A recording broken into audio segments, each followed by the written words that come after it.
All right, everybody, here we go. We're out in Indio. It's roughly about 110, 111, probably going to peak up to 112, 113 today.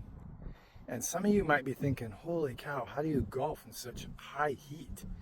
And there's my ball. I'm on the green, a little bit past it. This is a par 3 hole right here. And I kicked off from all the way down there. You know, the truth is like you get used to it. And I was just saying in a different video, you know, it's a dry kind of stinging heat out here. It feels good on your body. Your breath feels good. And, you know, you feel invigorated when you go back inside. And people forget about that because, you know, most people in the United States suffer from vitamin D deficiency. Did you know that? And they think that this prevalence of skin cancer and all that is enough to keep them completely in the house at all times. And, you know, all you got to do is put on a little bit of sunscreen and come out and you'll be fine. But, you know, like I've told you all before, there I am. How are you guys? Like I've told you all before, you know, it's better to get outside and get some sunlight and, you know, thrive and, you know, activate your dopamine, activate, you know, all of the healing that goes on in your body with sunlight, you know, because it's real and, you know, people need it. We've always needed it. But, you know, my doctor told me, like I was telling you, that a lot of people out here in the desert, they have vitamin D deficiency and it makes no sense.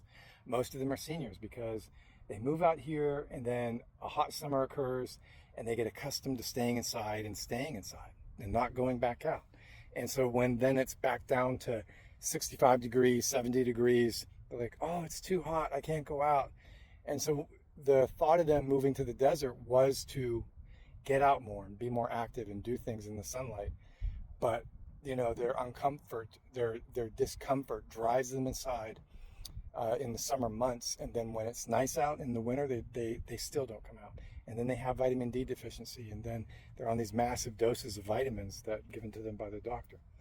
You know, in 1 hour, I have read 1 hour of sunlight is the equivalent of 10,000 IUs, right, of sunlight. And historically, when we were agrarian and nomadic peoples and we were out there on the plains and being, you know, nomadic, we would spend 8 to 10 hours a day in the sunlight. And so therefore, you know, you need, you know, 80,000 to 100,000 IU of vitamin D every day just as a baseline. And we're far from that, aren't we? Anyways, I'm going to get back to it. Look, all that is oleander. Looks like white oleander. Yeah, it's that dangerous stuff. I grow that at my house out here in the desert. A lot of people use it as windbreak. And there's the lovely old sun cruising around space at 76,000 miles an hour. Yeah, that looks like that tree, some type of conifer or fir. The one next to it looks like a mesquite. That's what they call that out here. All right. I don't know what that is. It looks like, honestly, it looks like an orange tree that's been unpollinated or something. But yeah, look at those like rooty branches, right?